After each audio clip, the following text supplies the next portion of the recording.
Hello there, good morning. Welcome to Breakfast with Naga Munchetti and John Kay. Our headlines today. The Chancellor warns Britain's finances face enormous strains ahead of this week's budget.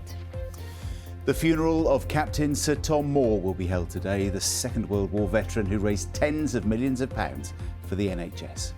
Good morning. Wales have the Six Nations Triple Crown in their sights. They'll win it if they can beat a lacklustre England in Cardiff this afternoon.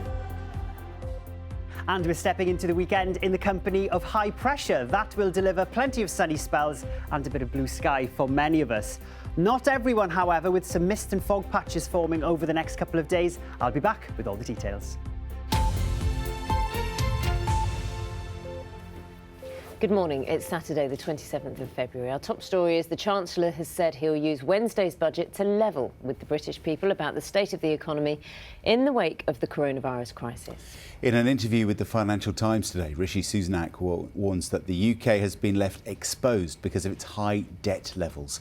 But he acknowledges that he'll need to keep spending for the time being to support jobs. Our business reporter Ramzan Kamali reports.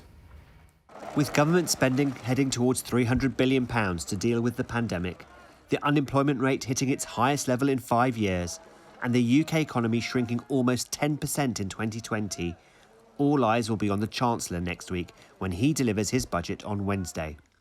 One area that will be in focus will be the housing market. Over the past year, banks have tightened their lending criteria for those attempting to get onto the property ladder. But now the government is aiming to make that easier. So from April, buyers in the UK will only need a 5% deposit to take out a mortgage for a property worth up to £600,000. The government will offer lenders the guarantee they need to provide mortgages that cover the other 95%. The scheme is based on the Help to Buy scheme launched back in 2013, which helped more than 100,000 people buy homes. But there were concerns that it pushed up house prices. The Chancellor will also make changes to England's existing traineeship schemes as part of next week's budget. A new flexi-job apprenticeship will enable participants to work with a number of different employers in one sector. And the government will pay £3,000 to firms who take on an apprentice, regardless of age. A lot of small businesses who obviously have struggled significantly throughout the COVID crisis, this opportunity of additional financial incentives to support new people into their business can only help them move forward. Speaking in the Financial Times, Mr Sunak acknowledged that there was an immediate need to spend to deal with the challenges of the pandemic, but warned that Britain's finances were exposed because of the level of debt the country has taken on. Labour said that now is not the time for tax rises on families or businesses. Ramzan Karmali, BBC News. The funeral will take place today of Captain Sir Tom Moore, who raised millions of pounds for NHS charities by walking laps of his garden at the start of the pandemic. He died earlier this month, aged 100. The ceremony will include an RAF flypast and a ceremonial guard. John Maguire has more. They were there by his side when he made that most famous journey. I mean, I'm surrounded by the right sort of people, so yes, I feel fine. I hope you're all feeling fine too. And today, they're with him once again as he makes his final journey. Soldiers from the modern equivalent of Captain Sir Tom Moore's wartime regiment will provide full military honours for his funeral. It's an absolute honour to be here. I met Captain Sir Tom Moore last year when he was to mark his 100th lap in his garden. As you know, you were there. So I hand over the role of the Regimental Sergeant Major next week. So this is my actual final act, and I could not think of a more honourable way to finish my 10 years as the Regimental Sergeant Major of the Yorkshire Regiment. The preparations have been painstaking to ensure a suitable send-off. It will be a small family funeral, and the public have been asked to stay away due to the pandemic. Before his death, he'd been very clear about his wishes for today. And I said, so I think your idea of the cardboard coffin and using the cheapest funeral that you could is probably not going to cut it these days. Because he was always like, don't waste your money. Once you're gone, you're gone. Remember, this is the man. And I said, I just don't think that's going to work. And he went, what have you got in mind?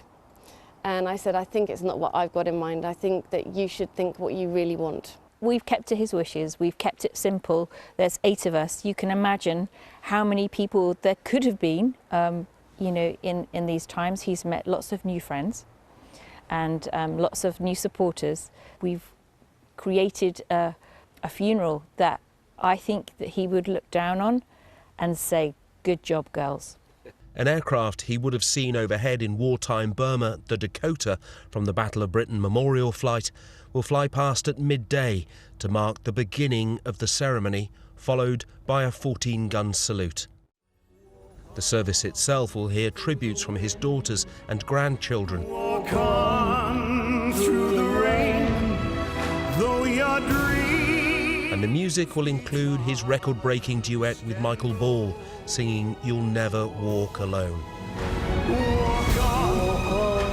Walk on with hope in your heart. Michael Bublé has recorded a version of the song Smile, especially for today's funeral. And on his coffin, draped with the Union flag, will be his knighthood medal, his campaign medals, and a replica of his military cap. Also, a specially commissioned officer's sword, on one side engraved with his regiment's motto, "Fortune favours the brave," and on the other, what else but his most memorable words, "Tomorrow will be a good day." John Maguire, BBC News, Bedfordshire.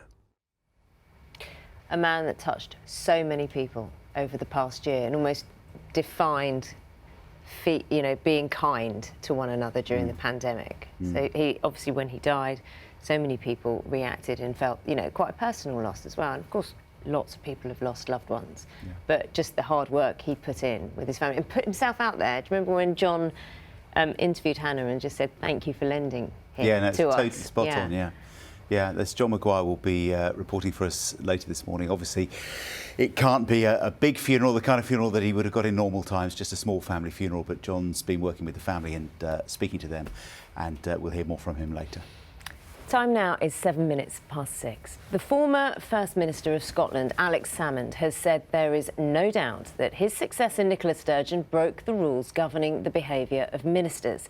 He made the claim during his long-awaited appearance at an inquiry into the Scottish Government's mishandling of sexual harassment allegations against him. He gave evidence for about 6 hours, but stopped short of calling for the First Minister's resignation. Nicola Sturgeon denies the claims made against her. Ministers have moved to reassure parents that it's safe for their children to return to the classroom with a new campaign that's launching in England today. The back-to-school advertisements will highlight extra measures such as testing and masks being introduced ahead of schools reopening fully on March the 8th in England. Here's more from our correspondent John Donnison.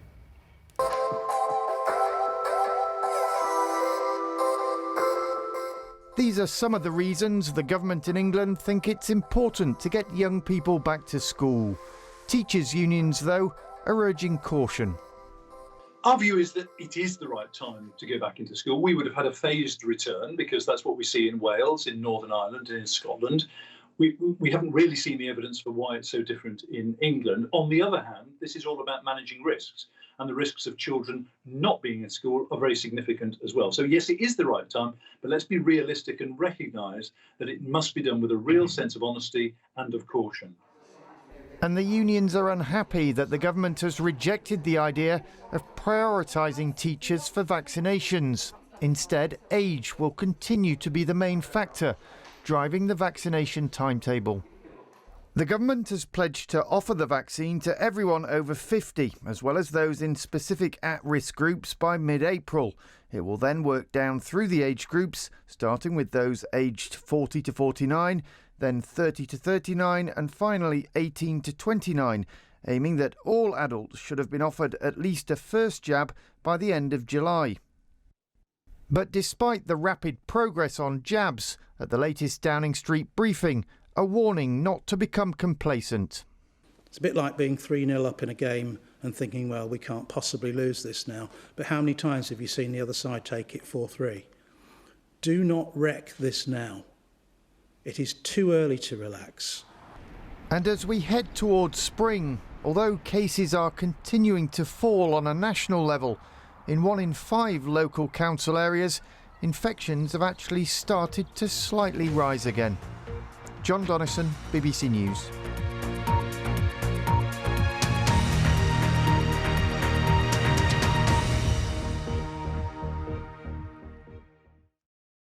See the headlines as they happen and watch BBC News live in the app and get the full story with bbc.co.uk/news.